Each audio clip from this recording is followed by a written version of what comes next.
Hi, everybody. Hi, Björn. Hey, Antoine. Hey, I see you're already active in the chat. That's good. I'm I not. am. I am. Someone has to take this, right? Yeah, it's good. It's you because I'm a lazy French. You know that now. But Yeah. We already talked about that. Even arrogant sometimes, huh? yeah. You cannot change your nature. So Exactly. jokes aside, we are very happy to have you, all of you, here today. It's the usual chit chat. We take 1-2 minutes and then we go into the deep matter of it. I think our topic today is quite challenging. We'll be talking about the UN Sustainable Development Goals in general to start with, and then probably we have to narrow a bit further down on the SDG 6. So that is our topic for today. I don't want to spoil too much, so that's why I'm very cautious right now. But you'll see that we might lose some friends today. Hopefully not too much. So, hello from around the world. I see USA, Canada, Italy. Hey, Welcome. Mahmoud. Long time ago. Very good to have you here on board. Okay, so you're having a private party now. Yeah, private party. Very, very cool. Oman, Germany. Well, it looks like it's really like the United Nations today. Yes, and that's exactly our topic, right, Antoine? Yeah. So tell me, shall we jump into it? I think everybody's ready. We have more than 30 people on the show. The chat is working, so let's dive in. So let's go. Are you tired of biased presentations that show you only one side of a story? Do you want to go to the bottom of all the hot water and wastewater challenges? Every month, Björn and Otto take sides and fight over a topic. They might be over the top. You may even disagree with one or both of them, but you'll always have a chance to be vocal about it. In the end, one thing is certain. They will light a topic from every angle to make sure it is in plain sight for everyone. Are you ready to rumble? It's time for wastewater! So will we fight today, Björn? I'm not sure if we will directly fight you against me, but I'm pretty sure that we might be fighting against some... At least a little bit. At least we will find something where we can argument against and maybe for the same. We have a special topic today, which is which affects all of us, right? The UN SDG goals, and especially which number? I think it's number 6. But are you sure? SDG. Shall we maybe define that to start with? So let's Sustainable Development Goals, my friend. Even you French guys should know that.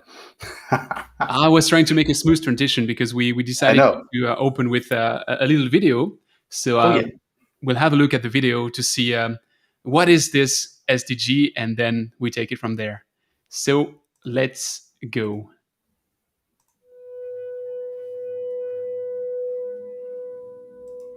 We can be. We must be the first generation to end extreme poverty. The generation most determined to fight injustice and inequalities. The generation that saves the planet from climate change. And this is how it will get done. The global goals. A 15-year plan for everyone, everywhere. With no one left behind. We will live in a world where nobody anywhere lives in extreme poverty. Where no one goes hungry. Where no one wakes in the morning asking if there will be food today. We will live in a world where no child has to die of diseases we know how to cure, and where proper health care is a lifelong right for us all. We will live in a world where everyone goes to school, and education gives us the knowledge and skills for a fulfilling life. We will live in a world where all girls and all women have equal opportunities to thrive and be powerful and safe. We cannot succeed if half the world is hesitant. We will live in a world where all people can get clean water and proper toilets at home, at school, and at work. We will live in a world where there is sustainable energy for everyone. Heat, light, and power for the whole planet. Without destroying the planet. We will live in a world where economies prosper. And new wealth leads to decent jobs for everyone. And we will live in a world where our industry, our infrastructure, and our best innovations are not just used to make money, but to make all our lives better.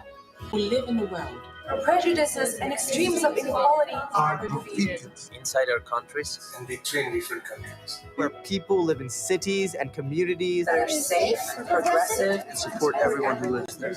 where we replace What we consume. Planet where we put back what we take out of the earth.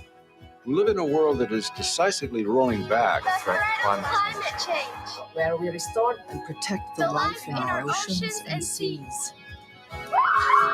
will restore and protect Life on land, The forests. Animals, the earth itself.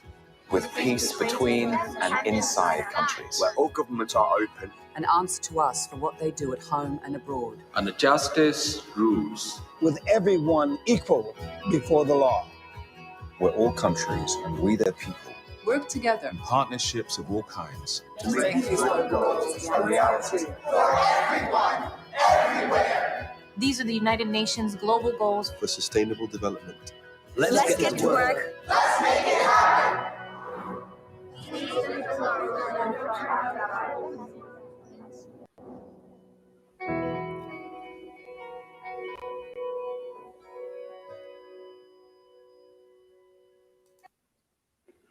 Yeah, all right.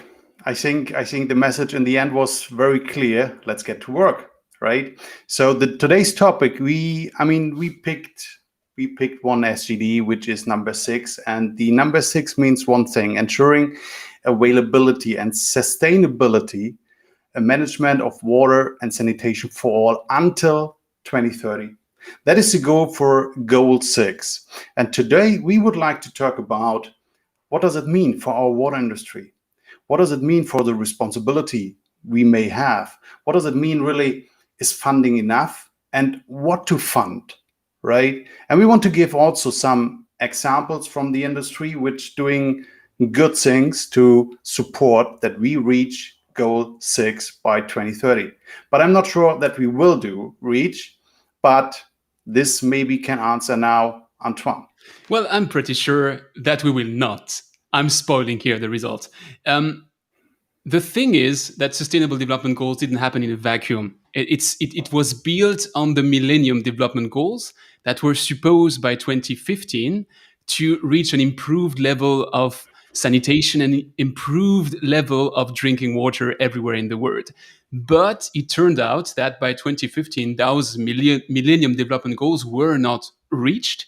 And so we had this even more ambitious target by 2030 to have several goals inside the SDG 6. And the first of them is the 6.1.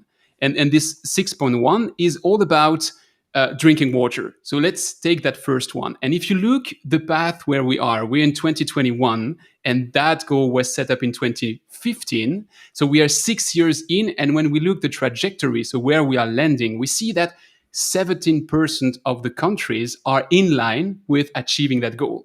But 72% of the countries will have some increase. It will be a bit better, but not yet to the goal. And 11% will simply be worse in 2030 than they were in 2015. So you see, it's not in line to happen. Now let's look at sanitation. And you will see that in sanitation, the picture is even somehow worse. Because in sanitation, we have 11% of the countries in line to achieve it, and 17% which are doing worse. So you have more countries that will be worse in 2030 than countries that achieve the goal. So clearly, I spoiled it. It's a no. We will not reach the goal by 2030.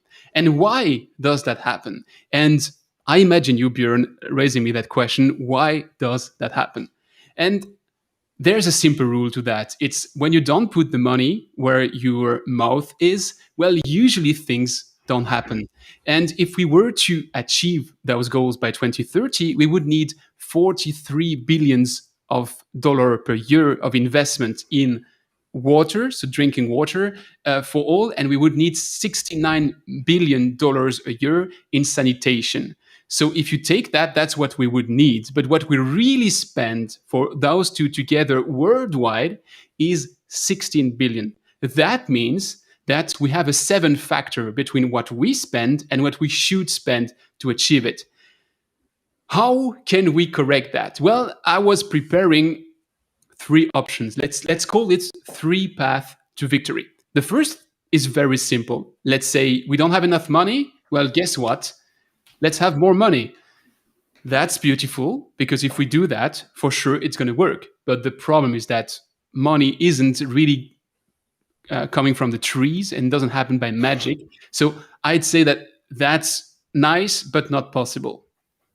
The second option would be to increase our revenue as a water sector. So to say, maybe the water bills are not high enough, we can raise the tariff and that way get more money inside. But if you're a politician and you say, hey, why don't we double the price of water? Do you think you get re-elected? I would highly doubt that. And that is, of course, a big constraint, which means that putting the water tariffs a bit higher, not just because we want to do it, but because that's the real cost, it's simply not going to be accepted. So that leaves us with a third and last option, which is to say, hey, why don't we simply cut the cost? Why don't we do more with less? Why don't we operate differently? Why don't we shift the paradigm? And I think what we will be discussing today is going to be a lot around that.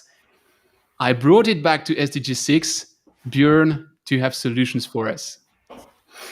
Well, let's jump a step back. I mean, you are the master of numbers. What I have found, Antoine, is a study in the US, which is saying, hey, if we spend $1 just in the basic service, right, we will get $7 back in form of, let's say, we have higher productivity and definitely we have less medical health to give to the people. So the ratio was 1 to 7. And I was thinking, hey, if the math is so easy, but you, as I said, you are somehow the master. Is that somehow right?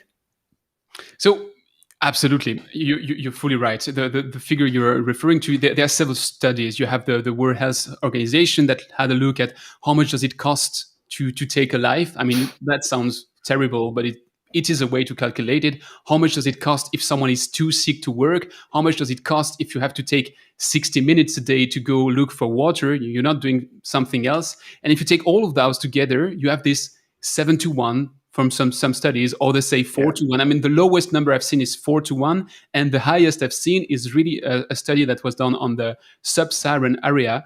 And they were saying that for $1 invested there, you get $68 out. So imagine 1 to 68. So on the paper, it is a wonderful opportunity, but it's like everything. If I had 1 million and I'm the best trader there is on the stock exchange, probably I'll make 12 million. But the thing is, if I don't have that million to start with, well, I just cannot do anything. So I'm now taking a stupid example, but that's the position in which the water sector is right now. We don't have that initial set of several tens of billions to invest so that we can take this 7-to-1. And the problem is that you're fully right with the 7-to-1, but it's not like me putting 1 and getting 7. It's me putting 1 and the society as a whole taking 7 back, which means that it's difficult for me to reap those benefits directly. I mean, if someone is not sick, nice for him, but what do I get in my pocket?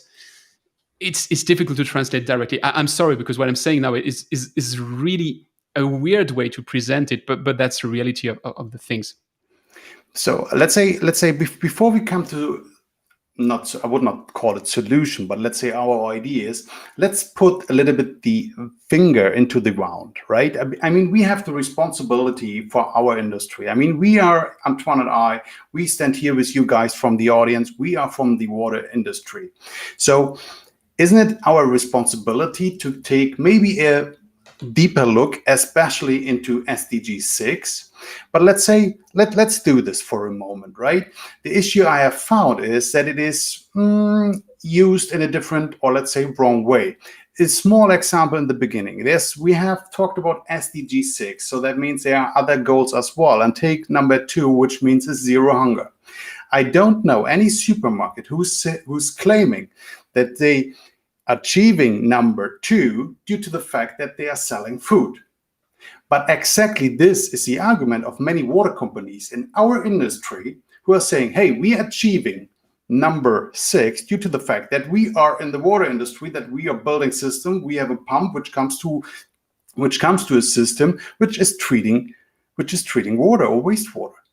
guys, this is, I think, and we think it is definitely not the right way to do this, to use, let's say, to achieve the goals UN SDG 6 means.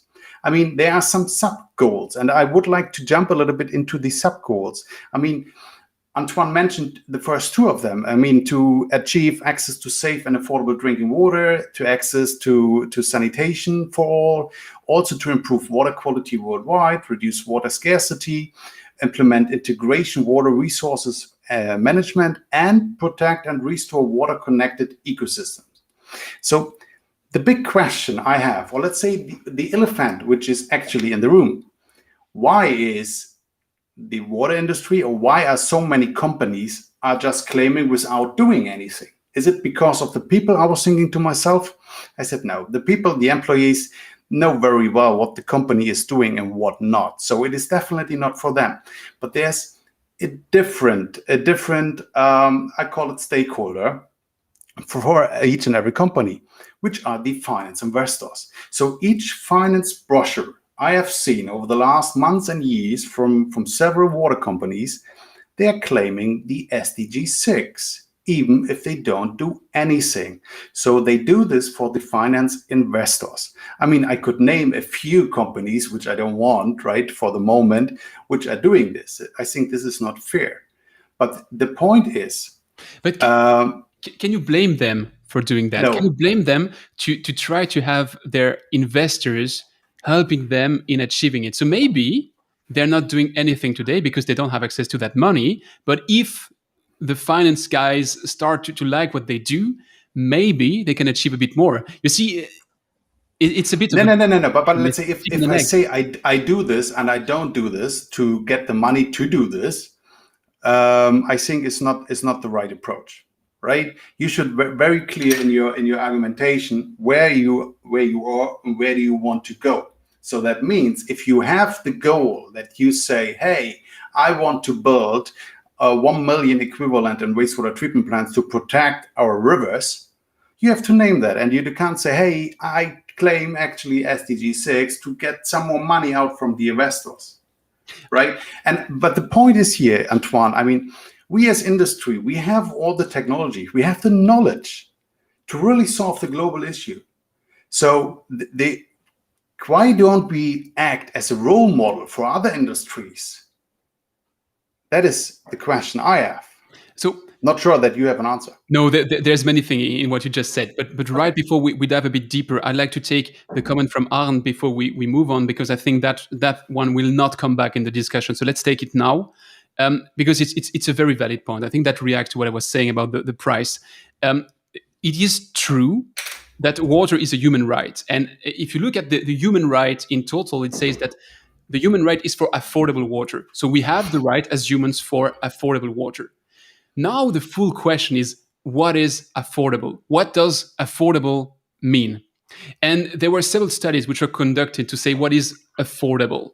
And usually the consensus is quite sad when you think of it, because we know that there are some incompressible costs. So when you try when you have a hammer, everything looks like a nail. So you know that you have to treat your water. So you're looking, hey, what is affordable? Well, maybe they can pay 10% of their revenue. Would you pay 10% of your revenue? I highly doubt it. I tell you, me as a Western European, I would not pay 10% of my revenue for water. Björn does. Björn is ready to pay 10% of his revenue because that's part of his mission. But if you take the average of people, probably they're not ready. So affordability usually is considered to be between 2 and 3%. But if really we were paying water at 2 to 3% of our revenues, for most of the areas in the world, I mean, there are 2 areas in the world where that would not cover the cost. That's Sub-Saharan and Southern Asia. If you take those 2 areas away, all the other areas in the world, more or less, would be covering their costs. An area like Europe or the US would be so much exceeding of their incomes that probably they could afford to invest. So you're fully right, and that is another elephant in the room. We cannot just say let's put more money if there's not more money. But affordability itself is a concept which is quite difficult to grasp. And now let me bring that back on track to what you just said, Björn. The problem we have, which is built within the SDG 6, is that before looking at ways to improve, we have to look at ways to maintain what we already have. And that is already a problem. When you see that all these countries do worse in 2030 than what they do today, it's not because they are sitting on their hands like that. It's not that. It's simply because population keeps to grow and infrastructure is aging. For decades, we've not invested what we should have invested in infrastructure, which means at some point you have a problem. You simply have a problem. Your operating costs, if you look at the way that utilities cover their costs with what they earn, at best, they cover 80% of their cost. So what happens? I mean, you're covering 80% of your cost. I mean, put yourself, at home. If I was just paying back 80% of my mortgage on my house, the second month, my banker comes and says, now the house belongs to me. So you see, that is the problem we're facing today. So just to reframe a bit the stuff. And then, of course, we can say that companies claim that there are billions of people out there. But it's logical as well. The Sustainable Development Goals altogether, it's $12 trillion a year of an economic opportunity. So then it's the chicken and egg. Do you first invest to reap the benefits, or do you wait for the benefits to do something?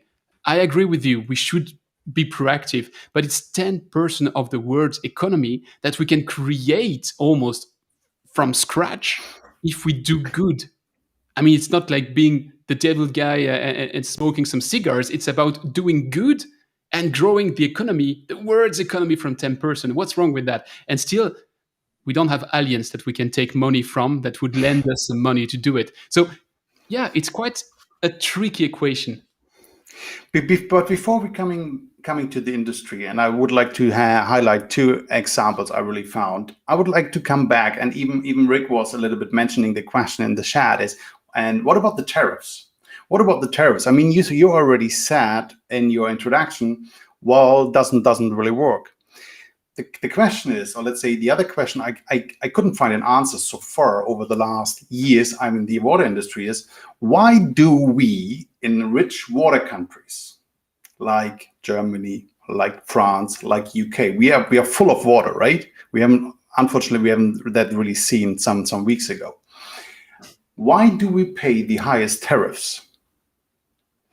While in other countries where they are scared, or let's say faced with water scarcity, where it is so much funded by the government, that doesn't really make sense. The point is, we are faced, due to the high tariffs, to save water, right? Because I'm paying here in Germany, I'm paying 6 to 7 euros for 1,000 liter, which is somehow the same with you in France.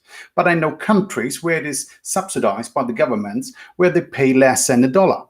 So it doesn't make sense, because if they don't have any water, they are not, forced to save the water. That doesn't make any sense to me. There are many elements in that. There's a very, I'll say funny. It's not funny, but at the end of the day, it's funny. No. There's a funny example in Germany where they did these tariffs to incentivize people to reduce their consumption. And people did. They reduced their consumption drastically. And as a result, the cost of the water went up and the cost for the utility went up, simply because the full system was designed for a certain flow. And if the flow wasn't met anymore, well, they had a problem. So just to say that tariffs is a part of the thing. And I'll take that one as well, because that goes a bit in the direction where I wanted to go. A part of the taxes go to it, but that is indirect. You have also a vast array of money that was supposed to go to water that doesn't go to water. And I'm only scratching the surface of corruption. I think it's going to be hard to go very in depth today, but that is also one of the issues. There are countries and countries like France, where that might be an issue. So it's not really a third world issue. And in terms of tariffs, you even have countries which do something which are counterintuitive.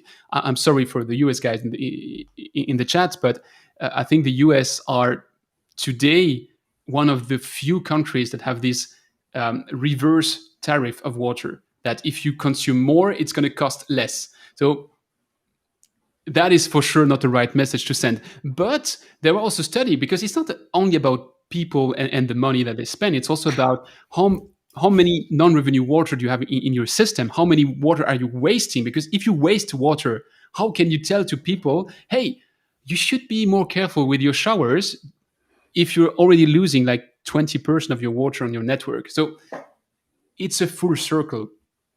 Exactly.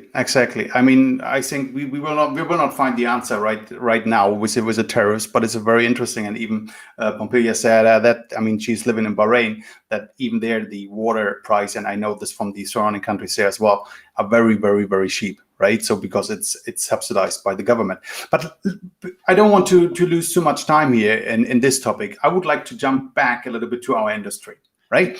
Because we are from our industry, and I put the finger into the wound and said, hey guys, be careful in saying that you achieving SDG 6, and because even if you do nothing, that doesn't make any sense.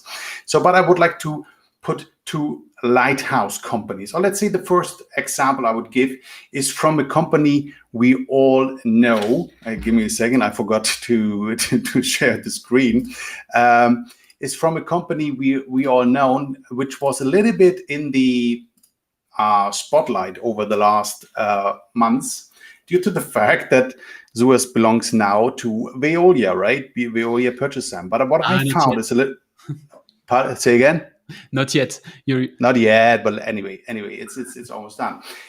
I don't want to open this box again. But what I found is very interesting. It's a very interesting thing. I mean, some people are saying, I was talking to someone who was saying, hey, this is somehow greenwashing, but at least this is more than other companies are doing. And what Suez was doing is they took a roadmap from 17 to 21. I'm not sure why they have used 21. Maybe there was still in mind, maybe in 21 Veolia will come.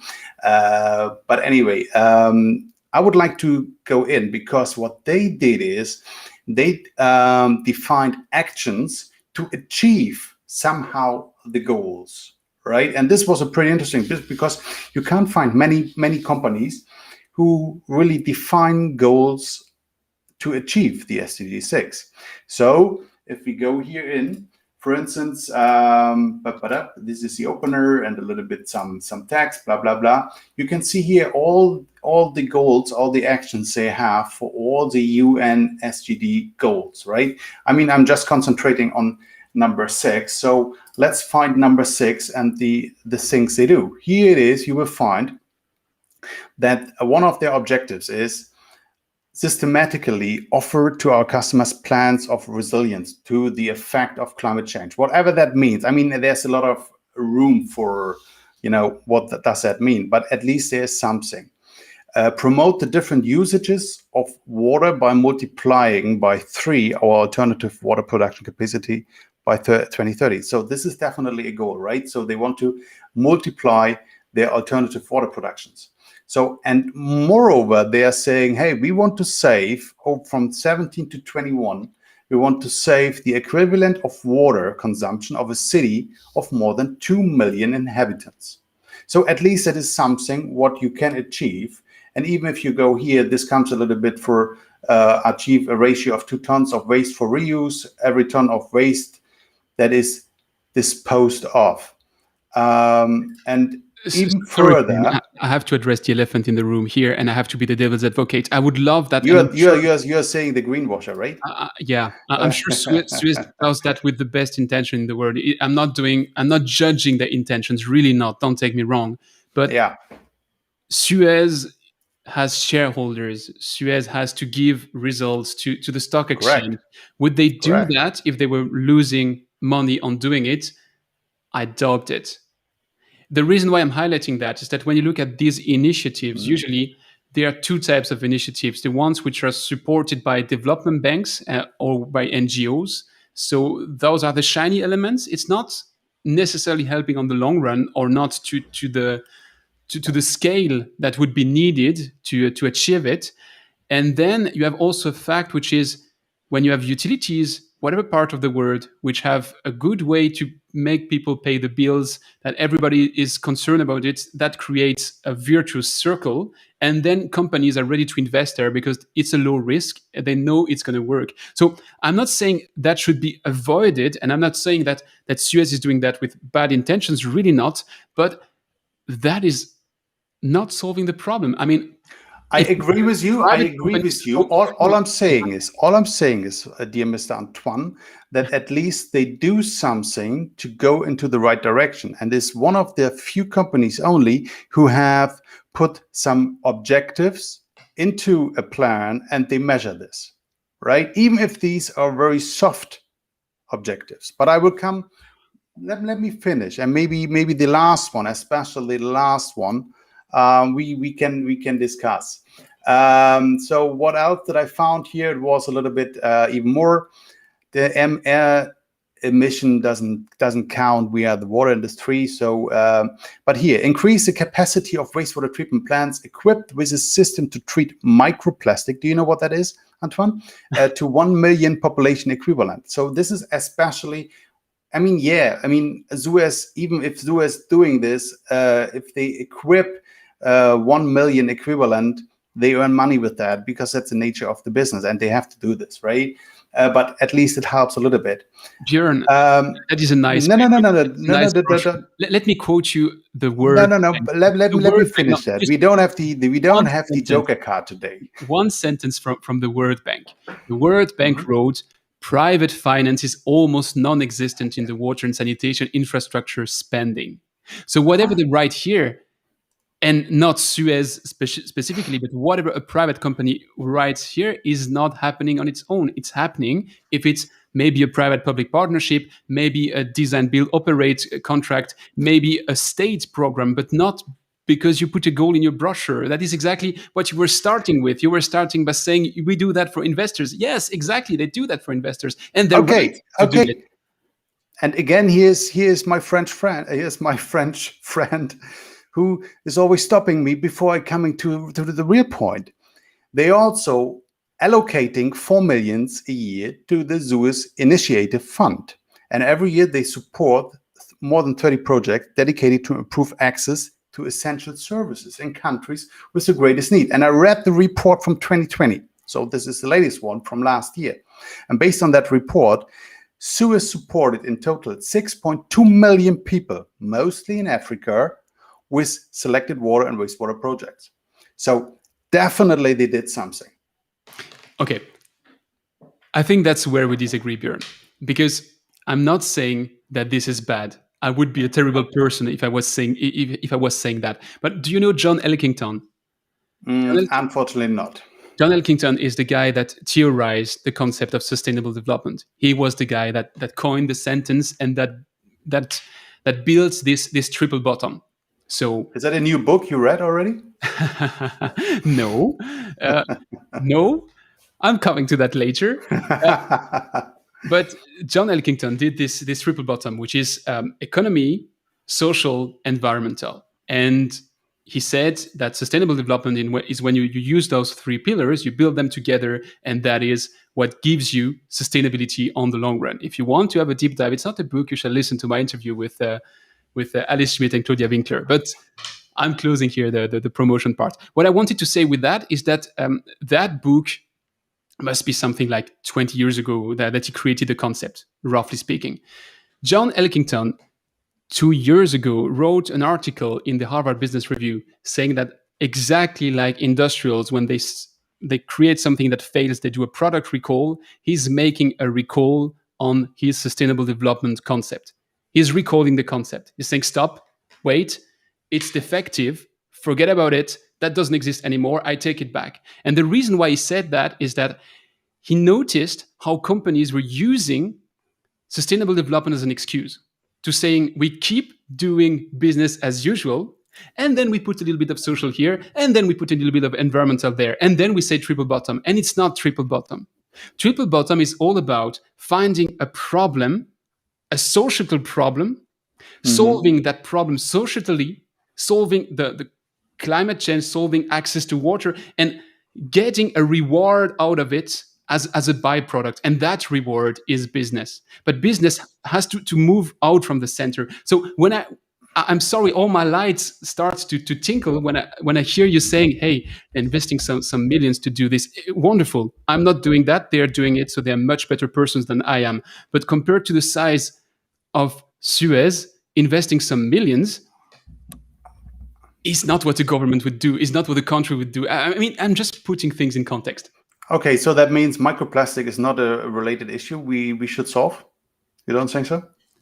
I think if we come back to microplastics and micropollutants and whatever you want to put microplastics. Sorry. That box, I think here it's not about what we're talking about with the SDG 6. And I think I mentioned the Millennium Development Goals. The Millennium Development Goals that were supposed to be achieved by 2015 had as a target to have improved water. And improve is very convenient because you have like the worst water there is, full of Escherichia coli and coliforms and whatever you want. You put it through a sand filter. Those bacteria are still inside, but you have less suspended solids, and your water is improved. So you met the goal. So you see, that's what we are discussing here. It's long before talking of microplastics. So okay, but let's say, but what about the 4 million? So you say it doesn't count? I'm not saying it doesn't count. I'm saying okay. There is good to hear. Scale effect. When I'm saying that the Sustainable Development Goals are a 12 trillion opportunities, that means it's 3 million times larger than the 4 millions you're mentioning here. It's just a matter of adding zeros to the thing and zooming out to see what is the overall picture. But wouldn't it help, let's say, if every company is doing an initiative as Suez and saying, hey, let's take part of my profit, put it into a funding to donate the projects where we need the basic servers. Wouldn't that help to come to the number you are looking for? I mean, you're just claiming, the 4 million is just that little for so much. You're right. But let's say if you don't start as a role model for others, nothing will happen. You're right. You're right. No, you're right. I think I'm not wrong neither. But the thing is, it's a matter of incremental change versus disruption. When you say you want to bring 4 billion people from living in waterborne diseases, having to deal with that every day, having malnutrition as a result of lack of clean water, having all this stuff that we know about the consequences of having bad quality of water, to them, incremental change is not going to help them. I mean, we're still going to see hundreds of millions of people displaced by water scarcity. We're still going to see cities which are emptied just because the problem is not solved on a structural level. So if everybody was to, I mean, it's the hummingbird metaphor. If everybody was to do its part, then it's going to work. Sure. Then Suez and its 4 millions are leading the way, and it's a role model. And if we can replicate that, that is one path. What I'm saying is that even if we don't kill that path, we should keep putting pressure on a macro level, absolutely, on a continent level, on a world level, to say, guys, we have to walk the talk. We cannot just say, hey, SDG 6, oh no, we're in 2030, we missed it. Let's invent a new goal for 2050 and let's miss that one as well. And let's invent a new one for 2070 and so far and so on. I mean, that is just not sustainable. You're right, but maybe I think you're 100% right. But maybe you like my second example a little bit more than the Suez one, right? Because my second company I found in our water industry is saying the water crisis is too big for any one organization to solve alone. So, and no answer on that? Okay. Well, I couldn't agree more. So what the company I'm talking about is the company Xylem. So the company Xylem, they do have, let me share this again. They do have a water program, right? They call it a water MAC program. And this program is to work with nonprofit partners on sustainable development projects that provide education and protect safe water resources for communities around the world. And here comes the really huge thing for me, from my perspective. Furthermore, they encourage their own employees and stakeholders to take action to address global water challenges by volunteering their time, providing a pro bono, that means exchange without money, donating in-kind technologies and product, and making corporate matched monetary donations. So that was huge to me, because they encourage their own people, their stakeholders, to do something, and they give their people the time to go to the countries to help. So this was pretty cool, and even they have this program that they double the funding they receive for projects like this. This was one thing, and the other thing is that you can fund directly the projects. So, and if I coming back to the point that our companies do a lot of money and even a lot of profit, what is $15,500 for a company mid-size? Right? Because with that money, you can fund an Aqua Tower community water system, which is for 1,800 people per day. What about $16,500 for a 4-stage water purification process for emergencies, for if you have a disaster or any other emergencies, or $2,500 for an Aqua Home drinking water system? What is this money for a company which is making tons of profit? Well, how do you like this? I'll tell you why I really like this. And okay, then he likes it. Amen. It was not to be mean about my former friends of Suez, really not. But here's why I like that approach, and I'll show you a simple number to show you why I like that. So I also did my homework, and there is this element of gold plating. And then I come back to your Xylem example. You'll see the link. Gold plating is when you have one thing that you have to solve, and you forget the element of affordability, and you just do it the best you want. So it's with the best intentions in the world, but you might end up doing something which is a bit too expensive and which is not cost effective. And that's what happened in Europe when Europe adopted the European Union Urban Wastewater Treatment Directive. You had 4 countries that had roughly the same infrastructure existing: Netherlands, Denmark, Germany, and Austria. And they all went to the same level to deliver the same services. But in Austria, it costed almost 1,200 euros per capita per year, while in the Netherlands, it costed only 170 euro per capita per year, for basically the same approach. The only difference is that the Dutch have done that with this element of cost efficiency in mind. So what's the link with Xylem? When you hear that the world needs water for all, what you imagine, or what I do imagine, I'm now talking for me as a Western European, is a tap with clean drinking water in my kitchen. And that is something which I know is going to work. But that's probably also extremely expensive for what it is if you have to really start from scratch to build the infrastructure, to maintain the infrastructure, and all that, really to have drinking water all the way long. So what you're showing here with this Aqua Tower is what is called point of use treatment. I mean, point of use can be under your sink, or can be here in that case in the middle of the town. And when we say that we want to have safe water, which is just near to the people, that they have access doesn't necessarily mean in your kitchen. It may be that you still have to do 50 meters. Of course, it's not the same level of service than if you have it in your kitchen, but it's much better than having to walk 50 kilometers to have something which is not a good source of water. So that is the kind of shift of paradigm which is very important, because if we do that, if we go to that doesn't mean that we do that we do a low cost thing. It just means we can do much more for the same amount of money. And that makes a huge difference, because if you look at the path on which we are today, by 2030, if we want to reach as close as possible to the UN SDG 6, we will be spending worldwide more money on bottled water than we are spending money on utility water. And bottled water is incredibly expensive.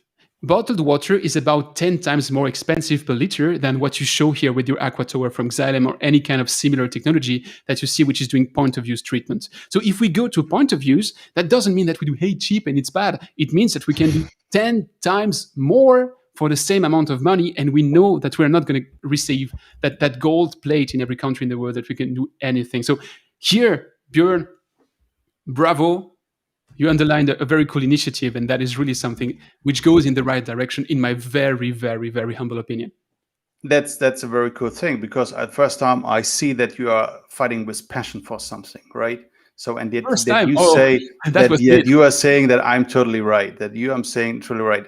But let's jump back, make it more serious. I mean, Arne said something in the chat that even Grundfos did something, and they started years ago, which is maybe you're right. I'm just took two examples from our industry I found very easily, on which impressed me. That doesn't mean that we don't have any more, right? And maybe even better, right? So don't get me wrong. Grundfos is a brilliant example, because if you take what Grundfos does, I mean, one of the things Grundfos does, I'm not the expert in Grundfos, so sorry if I say something really stupid, but what I've read on Grundfos when preparing for that show is that they've made some initiatives in some countries to say, well, energy spent, so operating costs, a big part of it on the network is pumping cost. So can we optimize pumping? Can we replace one small pumps by two small pumps, or three small pumps by two large pumps? And if you do that, you start to have a better optimization of the operating cost, and also of the maintenance, because maybe you have to replace less often your pumps, maybe your full system is functional more often, and that goes in the same direction, which I was having as number 3. Number 1 was getting more money, number 2 was making the people pay for it, and number 3 was, hey, if we do more with less, we have to cut our costs somewhere, and cutting our costs where it's the most stupidly given out, for instance, in operating costs that we could avoid, is for sure something really cool. And that is a point where we have to surf some waves, like digitization wave, like smart water waves. And that is really something which is not only here for the buzzwords, it's here also because it brings a tremendous opportunity for doing better. But there's a major caveat, which I wanted to have. Oh, no, wait, because I had the comments ready for a while and I misclicked. I wanted to show that one, because that is something really important. We have to be all on that same boat. And if you have, and if we say something negative on Singapore, it's going to be the first time ever, because usually Singapore is the good pupil, the one which has 100% of people having access to water and sanitation, the one doing new water, the one, all of that. So I don't know about now Singapore specifically, so maybe Alain, you know much more than me on that topic. But as soon as we subsidize water as a mean to do something, so because we want to, there was a big project in Saudi Arabia where they were sponsoring their agriculture because they wanted to be independent in terms of food. I understand that on a macro level, that you want as a country to produce your own food. But if you're in Saudi Arabia, irrigating your crop and taking fossil resources of water is for sure not a sustainable way to do it. So just to say, as soon as you decorrelate water from its value, again, in my very humble opinion, you have a problem. Yeah, one more thing, one more sentence about Singapore. I mean, what they do is really great work, and they somehow for our industry is a kind of lighthouse country. But there's one big but. This country exists since many years, but let's say they have reached a level over the last 20-30 years. So they built all the infrastructure over the last 20-30 years to come to the point where they are at the moment. Think about countries like France, Germany, UK, or the other old countries, or even the US is even older, right? So they built their infrastructure for the basic service even before that time. So they have to spend a lot of money to refurbish, to renew, to make sure that they are up to date. They can't go directly from where we are at the moment, from the technology part of view, right? So that's a little bit the difference, but they do a great job, and everybody should look there, because even there, some very, very smart ideas are coming from Singapore and from countries like this. Another elephant in the room that we didn't take so far is non-revenue water, because again, if you think of optimizing the way you work, non-revenue water, if you take only the one, not saying that we cut it down to zero, but let's say that we reduce it to a level which is achievable. Some studies show that it's about $50 billion a year of savings, solving the non-revenue water. And when I say solving, it's not going from the 20 you have in the UK to zero, or from the 5 you have in Germany to zero. It's really saying we take the biggest issue and we look at the cost to repair, and we look at the benefits, and we only go up to the point where it crosses, and as soon as it's more expensive to repair than it is to keep it leaking, well, we let it leak. So I'm just saying that is not an imaginary figure. 50 billion, if you remember, that's already 3 times more than what we are spending today worldwide to achieve SDG 6. So if we would solve non-revenue water, we would be helping tremendously to finance the rest of SDG 6. Yeah, absolutely. We are coming a little bit to our end of the session, but I don't want to, No, we're not. No, wait. I don't want to give the impression that only the big companies as Xylem, as Suez, as Grundfos, or name some others can do things which have an impact, right? And that's why I would like to talk about what all companies could do. I mean, we already said this. I mean, you can donate part of your profit to some projects, but even if you don't have, for instance, the money and the profit, you could donate, for instance, your know-how, your engineering, or your material, or also you could do. You can build synergies with other companies to be a role model for other industry that you are working together to try to solve a big problem we have already. So be a role model. This could be also a very, very important, right? So there is, for each and every company is able to do something to help, to support, to achieve the SDG 6. One more thing before we are maybe taking Carlos, quote. Do you know what plugging means, Antoine? No, and you've teased me when we were preparing, so now I want to know. That's a crazy thing, and I saw this the first time in the US without getting an idea that this is plugging. But that means it is a green fitness craze that started in Sweden, which combines jogging and walking. And during this, they're picking the trash. That is named plugging. So by picking up litter that often flows into storm drains and waterways, and everybody can do something. All you need is maybe some glove and some trash bags. So we all can do something against microplastic if we get rid of the microplastic. So, and this was so interesting for me because I sometimes see pictures from the US, and they are definitely a role model for that they run with their company with a bunch of people from the team over the highway, and they collect all the stuff. And I think, guys, this is something really great, and we should take plugging, right? We should take plugging into our region or into every company. Why not doing this once a year with a bunch of people? This helps to achieve the goals. I think that reminds me of the Maslow pyramid of your basic needs, and what it tells me is that culture eats strategy for breakfast. So we can be discussing as much as we want about how we want to achieve this, as long as it's not cultural to care for water, as it's not cultural to look at all the stuff. Well, we will lose. So what you say is absolutely right. It's a matter of making it cool and funny. And sometimes, I've heard so many times this that we should take a shorter shower. I mean, when I was a little kid, I heard that we have to take shorter shower. And then I discussed several weeks ago with an inventor on my podcast who was saying, I'm just putting it in plain sight. I'm putting it there, and you see how many liters you've spent. And just the fact that you see it, it becomes a game. That you say, hey, yesterday I had 30 liters in my shower. What if tomorrow I have 29? And what if the day after I have 28? And it's those stupid things. We have to think of it. We are all humans with all our cognitive bias. And if we want to build together that story and to reach it and ensure that doesn't prevent us from doing what Carlos is saying here, which is we have to make countries accountable. We have to bring that forward. But put yourself in the shoes of the politicians.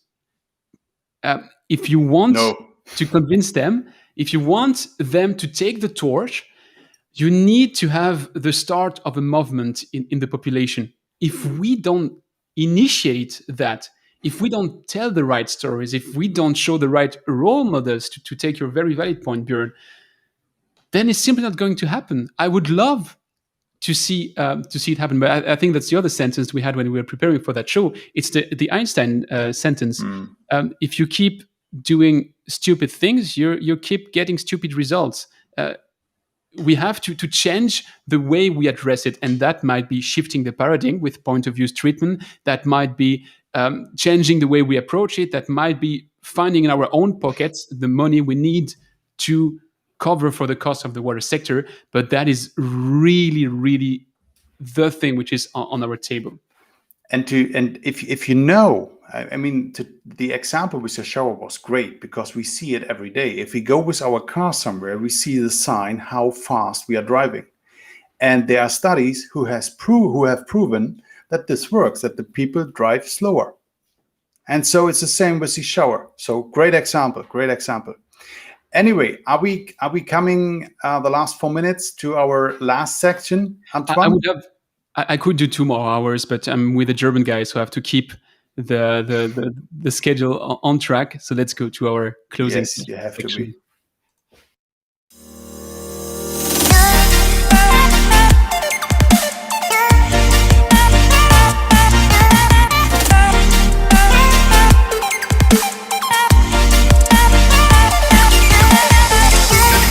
What's in the news this month? So please, Björn, don't mind. I'll start, and then you can be serious with your topic. My topic in the news, and we debate it because to Björn it's not in the news, but my topic in the news is a book written by a guy called David Lloyd Owen. He has his own consultancy, but he's also a contributor to Global Water Intelligence.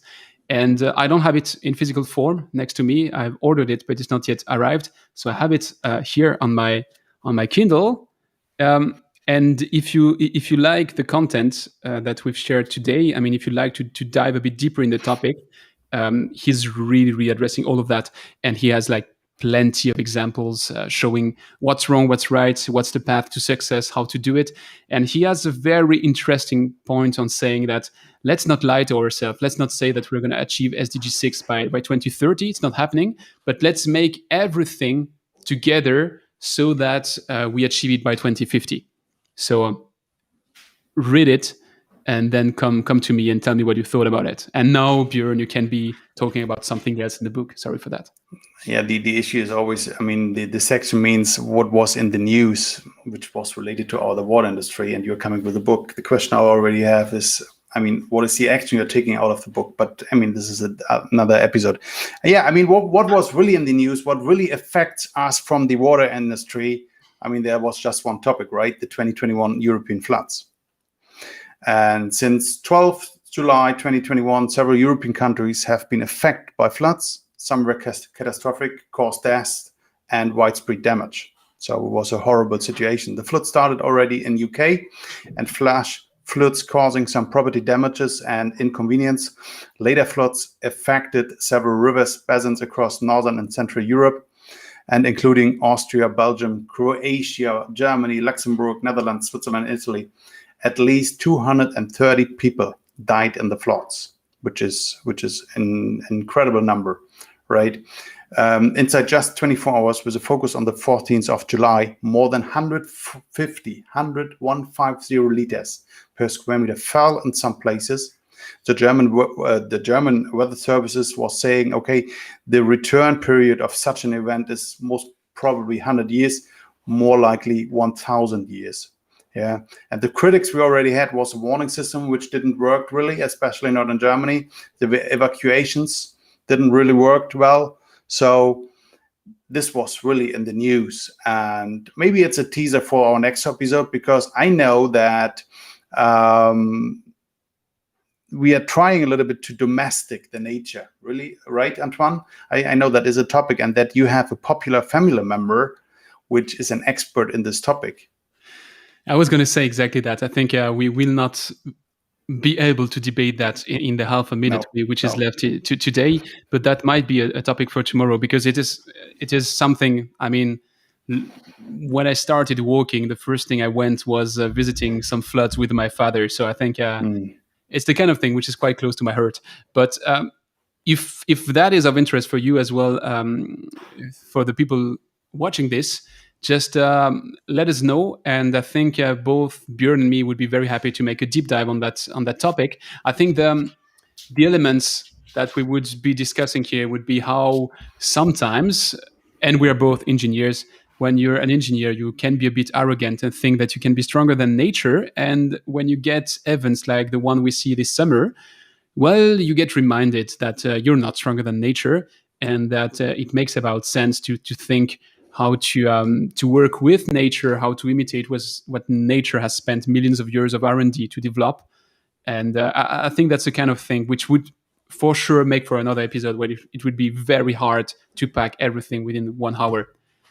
Okay, so let's say to finish this episode today, and I'm happy that so many people really watched, and I wish you all the best, and so on and so on. But to conclude a little bit with a statement I recently heard, which was said by Ted Lasso. Do you know Ted Lasso, Antoine?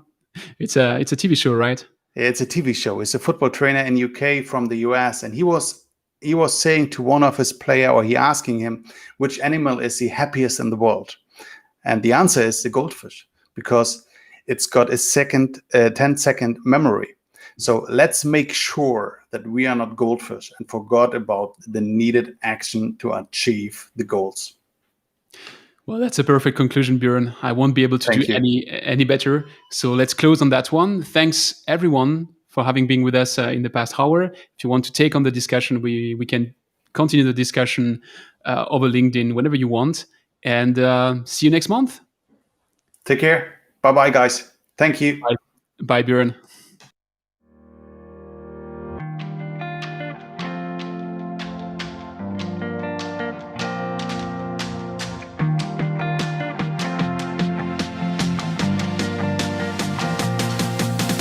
That was it for another episode of Time for Wastewater. So, what would you like us to debate next? Which water topic shall we put under the spot? Did you like it or did you hate it? And last but not least, is there a matter where you feel your expertise might be a fantastic fit on this stage? Come tell us on LinkedIn. We welcome and praise any feedback. So don't be shy, and see you next month.